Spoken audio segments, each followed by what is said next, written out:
L'histoire du doudou couverture. Joseph est le premier bébé de la famille. Ses parents étaient tellement fiers de lui qu'ils invitèrent le reste de la famille, leurs amis, la famille éloignée et même les voisins à venir le voir. Tout le monde trouvait Joseph très beau. Quelle merveille! Quel sourire radieux! Le grand-père de Joseph fut la dernière personne à lui rendre visite. Pourtant, il habitait à côté de la rue. Il était créateur de vêtements. Pour son premier petit-fils, l'homme offrit une magnifique couverture qu'il avait lui-même cousue. Un soir, en découvrant le doudou couverture sale et déchiré que Joseph tenait contre lui, la maman gronda son fils. « Joseph, tu es grand maintenant, tu n'as plus besoin de doudou. Il est tout abîmé en plus, je le jette. » Joseph ne dit rien. Il attendit que sa mère s'en aille pour récupérer son doudou couverture dans la poubelle. Puis courut le plus vite possible chez son grand-père. « Grand-père, ouvre-moi, c'est Joseph. Maman a jeté mon doudou couverture, mais je l'aime trop pour m'en séparer. Tu peux me le réparer ?» Le vieil homme saisit la couverture, l'examina et dit « Joseph, ce doudou couverture a déjà beaucoup servi. Mais j'ai une idée. » Le grand-père réfléchit, s'empara de ciseaux, retroussa ses manches et se mit au travail.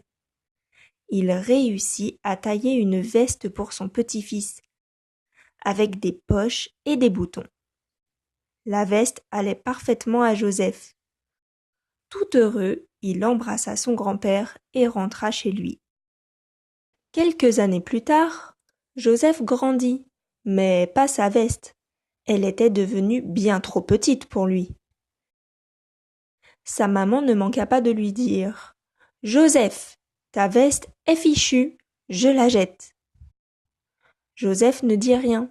Il attendit que sa mère s'en aille pour récupérer sa veste dans la poubelle. Puis il courut à nouveau le plus vite possible chez son grand-père, de l'autre côté de la rue. « Grand-père, ouvre-moi, c'est Joseph. Maman a jeté ta veste, mais je l'aime trop pour m'en séparer. Tu peux faire quelque chose avec ?» Le vieil homme regarda Joseph de la tête aux pieds et lui dit « Joseph, tu as bien grandi. Ou c'est la veste qui a rétréci. » Alors le grand-père réfléchit, s'empara d'une paire de ciseaux, retroussa ses manches et se mit au travail.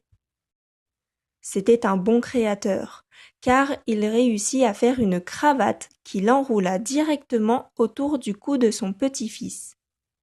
Tout heureux, Joseph apprit à la nouer et rentra vite chez lui. Désormais, Joseph portait tout le temps sa cravate. Mais au bout de quelques semaines, elle ne sentait plus très bon, et la mère du garçon n'était pas contente de l'odeur dans la maison. « Joseph, cette cravate est un chiffon, je la jette. » Joseph ne dit rien. Il attendit que sa mère s'en aille pour récupérer sa cravate dans la poubelle. Puis courut une fois de plus le plus vite possible chez son grand-père, de l'autre côté de la rue. « Grand-père, tu es là ? C'est moi, Joseph. Maman a jeté la cravate. Je l'aimais tellement. Est-ce que tu peux la sauver, grand-père ? » « Pouah, elle sent mauvais. Mais je vais voir ce que je peux faire. » Alors le grand-père réfléchit, s'empara d'une paire de ciseaux, retroussa ses manches et se mit au travail. Et, en créateur habile, il réussit à en faire un petit mouchoir qu'aussitôt Joseph mit dans sa poche. Il remercia le grand-père et partit. Le temps passa et, un soir, la maman de Joseph attrapa son pantalon pour le laver et, en fouillant dans ses poches, trouva le mouchoir tout collé et troué.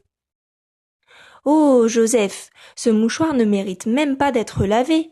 Vu son état, je le jette. » Joseph ne dit rien, mais le lendemain matin, il récupéra son mouchoir dans la poubelle, puis courut encore une fois le plus vite possible chez son grand-père, de l'autre côté de la rue. Grand-père, ouvre-moi, c'est Joseph. J'ai sauvé le mouchoir que maman avait jeté. Est-ce que tu peux encore faire quelque chose avec? Alors, le grand-père réfléchit, s'empara d'une paire de ciseaux, retroussa ses manches et se mit au travail. Et, en créateur habile, il réussit à faire du mouchoir un beau bouton en tissu. Joseph s'en alla donc jouer au ballon très content.